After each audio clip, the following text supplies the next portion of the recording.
बिस्मिल्लाहिर्रहमानिर्रहीम।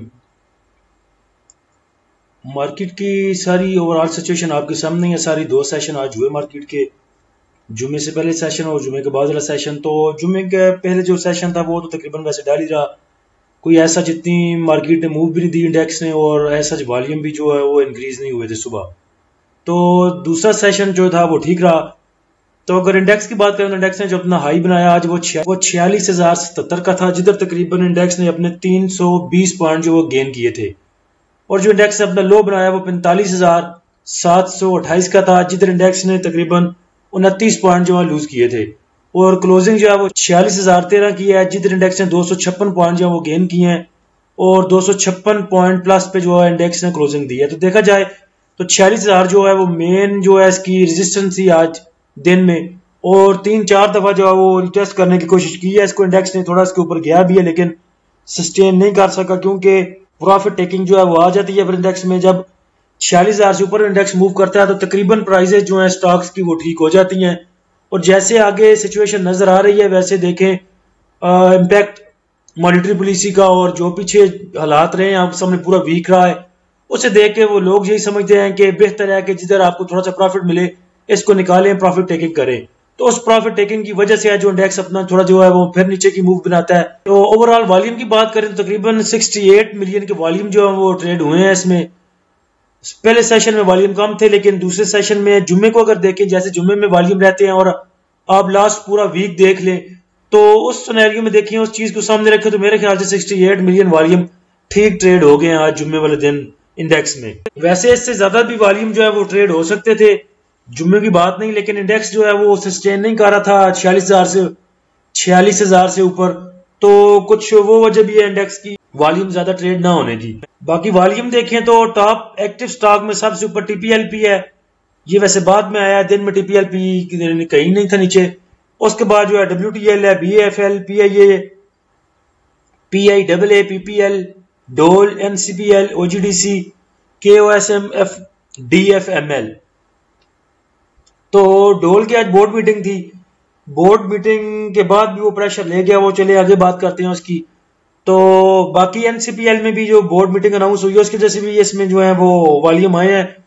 तो देखा जाए तो वॉल्यूम कंट्रीब्यूट करने में डोल, एनसीपीएल का भी हाथ है आज। बाकी ओजीडीसी, पीपीएल ने भी हिम्मत दिखाई है, और टीपीएल भी तो फिर बाद में ऊपर आया जा गई। इसमें 11 मिलियन के वॉल्यूम जो है ट्रेड हुए हैं आज, और डब्ल्यूटीएल में भी 11 मिलियन के वॉल्यूम है। बाकी एक तो फिबिलिपी अभी आया कोई नहीं, उसे कल देखेंगे, कल 2 छुट्टियां आ गई, हफ्ता और इतवार, तो उसमें फिबिलिपी भी करेंगे, और बाकी भी जो इम्प्रूवमेंट्स होंगी साथ साथ में फिर वो भी उस वीडियो में शामिल कर लेंगे। तो सेक्टर वाइज देखें अगर आप मार्केट समरी में तो ठीक है, ज्यादा मेरे ख्याल से ग्रीन नजर आ रहे हैं सेक्टर जो है। 116 जो है वो ग्रीन है, पॉजिटिव में है, और जो डिक्लाइन कर रहे हैं वो 114 है, और अनचेंज जो है वो 31 है। उसके बाद पॉइंट कंट्रीब्यूटर की बात करें तो पॉजिटिव पॉइंट कंट्रीब्यूटर में सबसे आगे पीपीएल है 47 पॉइंट के साथ, फिर एमईबीएल है 42 पॉइंट, हबको 38 point, BFL 38 point, system 33 point, OGDC 26 point, MCB 25, DAWH 15, AICL 15 और luck 14 point. Minus point contributors की बात करें तो सबसे आगे है पोल -14 पॉइंट के साथ, एंग्रो -11, एनएटीएफ -7, आईएनडीयू -4, एचबीएल -4, एमएलसीएफ -3, यूनिटी -3, आरएमपीएल -3, मारी -3 और यूबीएल -3। वैसे बड़ा इत्तेफाक किया सब ने -3 पे। डोल की आज जो है बोर्ड मीटिंग वो अनाउंस हुई है, फाइनेंशियल रिजल्ट इसके और दौर पे डिविडेंड दिया है इसने, लेकिन उसके बाद भी ये देखें बहुत प्रेशर इसने लिया है डिविडेंड अनाउंस होने के बाद भी। डे रेंज देखें 2485 से लेके 2590 तक है। मुझे याद है 3-4 दिन पहले ये जो डे रेंज थी वो 2550 तक थी, तब मेरे ख्याल से इसकी बोर्ड मीटिंग भी अनाउंस नहीं हुई थी, या अभी वो ताजी अनाउंस हुई थी। तो देखा जाए उस हिसाब से इसने मूव नहीं दी। 2590 तो इसकी नॉर्मल रेंज है डोल की। नॉर्मल डेज में देखें अगर तो ये 26 तक 2580 तक ये रहता है, तकरीबन ऑलमोस्ट मूव देता है। जहां तक मेरा जो है वो मेरी ऑब्जर्वेशन है, मुझे ऐसा लगता है कि क्योंकि इसकी एक्स डेट में बहुत दिन है आगे, तकरीबन 1 मंथ है, 1 मंथ से भी ज्यादा है मेरे ख्याल से। तो इस वजह से सबको पता है कि 1 मंथ में पता नहीं किसने जीना है किसने मरना है। 3-4 दफा इसने up side down up side और डाउन साइड मूव जो है बना लेनी है।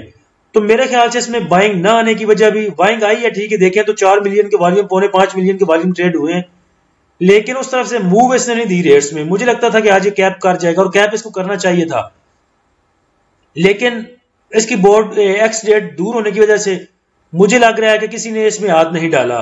एक तो मॉनिटरी पॉलिसी भी अनाउंस होनी है, उधर जाके सब स्टॉक्स के आपको रेट जो है तकरीबन बहुत जबरदस्त रेट, जो एक अच्छे रेट्स हैं वो आपको मिल सकते हैं। उधर जाके अच्छी अपॉर्चुनिटी बन सकती है तकरीबन 13 तारीख को, 12-13 को।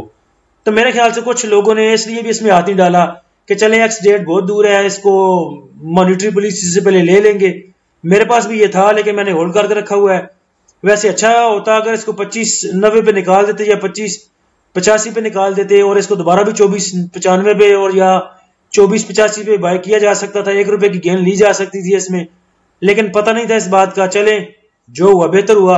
अब इसमें देखते हैं आगे नेक्स्ट क्या मूव बनती है। अगर ज्यादा नीचे जाता है इससे तो इसको ज्यादा रीबाय करेंगे, साथ में एवरेज करके और इसको नीचे लेके आएंगे और फिर इस पे डिविडेंड ले लेंगे। और अगर ये मॉनिटरी पॉलिसी से पहले या मॉनिटरी पॉलिसी के बाद एक्स डेट के पहले हमें 2-3 रुपए देता है या 2 रुपए दे जाता है तो फिर इसमें से एग्जिट कर लेंगे, क्लियर कर देंगे। और एक्स डेट से पहले अगर रीजनेबल प्राइस पे हुआ तो दोबारा बाय करके इस पर डिविडेंड ले लेंगे। एनसीपीएल की बात करें तो एनसीपीएल की जो है वो बोर्ड मीटिंग अनाउंस हुई है ब्रेक में, जो ब्रेक थी जुमे की, उसके बाद ये जो अनाउंस हुई है इनकी मीटिंग, तो उसके बाद ये एनसीपीएल जाके कैप हुआ है ऊपर 1950 पे, पहले 1796 और डे रेंज में 1796 से लेके तो नीचे नीचे मूव कर रहा था तकरीबन, ये देखें ब्रेक से पहले 1827 पे, तो उधर इसकी एवरेज बनती थी, लेकिन किसी को नहीं पता था कैसे मूव दे जाएगा। वैसे ये जो बोर्ड मीटिंग है ये फाइनेंशियल नहीं है, उनके साथ लिखा हुआ था, लेकिन हो सकता है कि शर्म के मारे कुछ इंटरिम डिविडेंड दे दें या एडिशनल दे दें डिविडेंड। उनकी कंपनी है, वो चाहे अंडे दें चाहे बच्चे दें, उनकी अपनी मर्जी है, कुछ भी कर सकते हैं, कुछ सरप्राइजिंग भी हो सकता है, कुछ और भी अनाउंस हो सकता है। लेकिन 11 रुपए ने अर्निंग हुई थी पर शेयर की, डोल को तकरीबन 8 रुपए हुई है और उसने 2 रुपए डिविडेंड दिया है, तो इन्होंने चवल ही मारी है। 11 रुपए की अर्निंग हुई और उन्होंने कोई डिविडेंड नहीं दिया, तो देना चाहिए था वैसे। तो एनसीपीएल ने शॉक किया, आज सबको हैरान किया।